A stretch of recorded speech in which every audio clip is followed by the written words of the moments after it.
அஸ்ஸலாமு அலைக்கும். இஃப்தாருக்கு ரெடி பண்ண இன்னொரு ரெசிபி தான் பார்க்க போகிறோம். முட்டைக்கோஸை பொடிசாக கட் பண்ணி எடுத்துக்கணும். வெங்காயம், மல்லி இலை, பச்சை மிளகா இது எல்லாத்தையும் சேர்த்துட்டு 1 ஸ்பூன் இஞ்சி பூண்டு பேஸ்ட்டு, காரத்துக்கு தகுந்தாப்பில் மிளகாத்தூள் சேர்த்துட்டு, கடலை மாவு 1 ஸ்பூன், மைதா மாவு, பச்சரிசி மாவு இது எல்லாமே ஒரு ஸ்பூன் சேர்த்துக்கலாம். இப்போ நல்லா மிக்ஸ் பண்ணி எடுத்துக்கணும். கொஞ்சம் உப்பு சேர்த்துக்கணும்.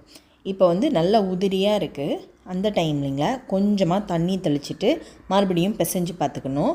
அந்த டைமிங்கில் இன்னும் உதிரியாக இருந்ததுன்னா மைதா மாவு சேர்த்துக்கலாம். இப்படி சேர்த்துட்டு இந்த மாதிரி கொஞ்சம் பிசுபிசுப்பு தன்மையோடு இருக்கும். அந்த டைமிங்கில் எண்ணெய் சூடானதும் ஒன்று ஒன்றா நம்ம பொரிச்சு எடுத்துடலாம்.